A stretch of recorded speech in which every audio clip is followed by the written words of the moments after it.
Netflix, home to the iconic science fiction, high-tech, dystopian future, captivatingly visceral visual anthology television series, Love, Death, and Robots.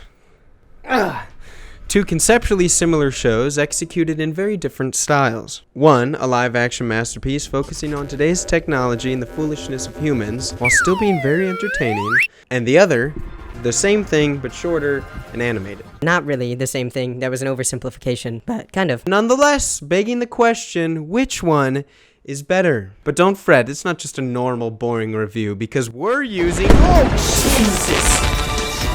Science! Okay, shoot. Yeah.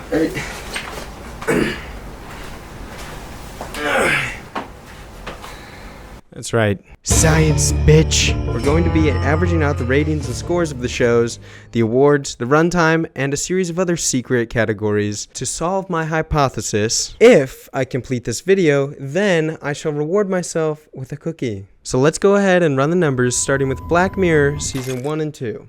Starting off, we got that one where a fella f***s a pig. Next up, the guy from Get Out rides a bike for a really long time so that he can give a killer American Idol performance. You got that one where the couple replays every single argument that ever happened in their life until they're not happy. Now, is that funny? It's no need to be nice.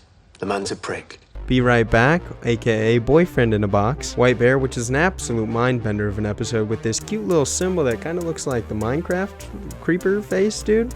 This one's just fucking annoying. White Christmas, absolute perfection, and it's not just because John Hamm is in it. It's just really good.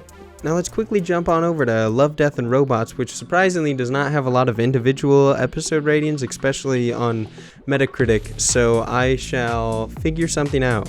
I figured something out. I will sub in the average of the Rotten Tomatoes critic and audience review of the season as a whole, and Metacritic, a bunch of them are TBD because Metacritic sucks, so I just won't be using those factors. Boom, Season 1, Love, Death, and Robots, Sony's Edge, WWE SmackDown with mind control monsters, and it had me like, whoa, that was cool. 3 Robots, a charming, plotless two-parter that gets better the second time around. The Witness, an endless loop of murder mishaps. Couple of good old boys and their MAGA mechs get to protect the good old country of, oh, never mind, it's Saturn. This one kinda sucked. But who did that? Nosferatu. Episode of the Go-Gurt Singularity, the one with the sexy little spider lady. Then we go from folklore to future, where we get a cool little anime wolf cat robot story. The trash blob doggy was fun. Then we get this absolutely wild werewolf warfare ride of an episode before the most stressful Frozen TV dinner you've ever seen. These two do a little bit of DMT in the desert, and this lady doesn't like her spaceship until she does. This lovely tale of a pool scrubber turned world-famous modern artist turned back into pool scrubber. We get this 80s feeling cartoon car heist with more heart than Fast and the Furious has ever seen.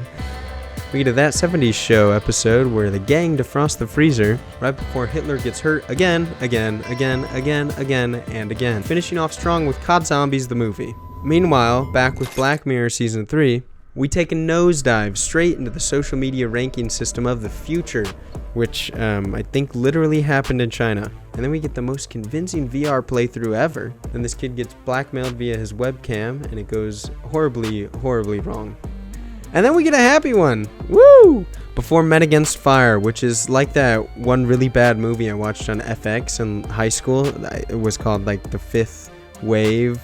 Anyways, in both movies, they're fighting the enemy, but the enemy isn't actually real, and it's just they've been tricked. They've been tricked into killing innocent people. We're not fighting the fifth wave. We are the fifth wave. And then we get a hashtag Save the Bees before we go right back to Love, Death, and Robots Season 2. Alexa gets a Skynet update and goes hunting for long-faced elderly folk. Then we get Point Break plus space whales plus crack equals an adrenaline-pumping tale about family. Pop Squad is a Blade Runner neo-noir about overpopulation police and the morally ambiguous things that they have to do. Snow in the Desert, or as I like to call it, Mad Max starring an albino on a quest for strawberries. Then The Tallgrass featuring the guy from 101 Dalmatians running from grass zombie critters. before we get to see all through the house the true tale of Santa Claus, an eldritch Christmas creature. Michael B. Jordan fights Goddard from that Nickelodeon show. And then the drowned giant was like Gulliver's Travels, but a lot more depressing. And oh wow, a giant cock.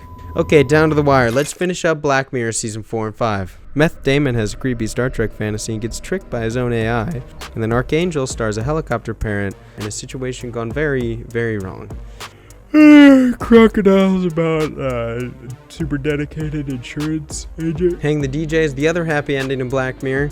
And then we get Metalhead, a black and white artistic stress fest starring Sigourney Weaver from Aliens mixed with the Modern Family mom. Black Museum, which feels like it's just going to be a bunch of Easter eggs, but actually has a little bit of story with substance. And then between season 4 and 5, we had Bandersnatch, the one where you get to pick your own ending. And then kicking off season 5 with Striking Vipers, aka Mortal Kombat with the boys, Gone Sexual. Smithereens, where this guy really wants to talk to Mark Zuckerberg. And then Rachel, Jack, and Ashley 2, the Miley Cyrus one.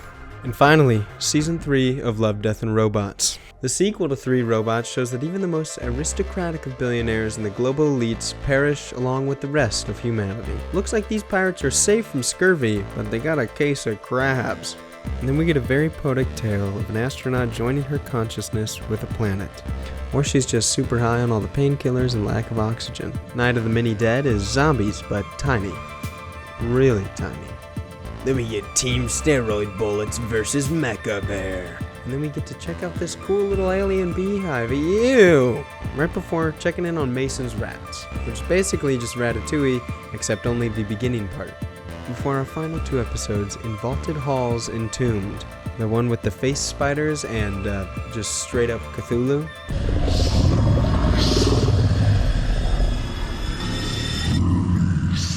Whoa. And then the final episode, Jabaro, a story about greedy conquistadors who get murked by the singing siren lady of the lake. Do a little bit of math, algebra, geometry, beep boop, and we get this. And hey, these ratings and averages are really cool and all, but let's break them down into entertainment per minute values by splitting the show ranking over the runtime.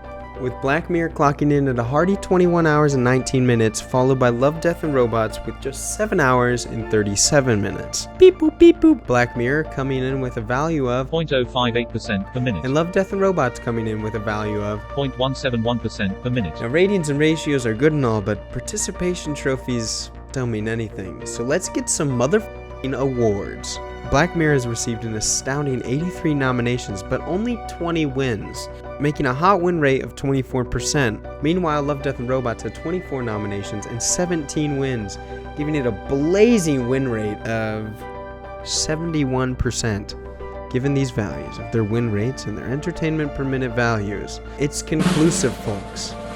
Your clear winner is... Wahoo! It's me, Mario. You can tell by my iconic suspenders. It's a time for bonus round points. AKA like TV show superlatives, some more jokes and opinions and stuff. You know, it's like when you were playing Mario Party and you've been working real hard the whole time, and then at the end they just do the bonus start, and somebody wins because they like pick their nose more. Bullshit, whatever, man. It's that. We're doing bonus. I riled myself up. Yeah, what he said. So shortest runtime goes to Love, Death, and Robots. And the award for longest runtime goes to Black Mirror.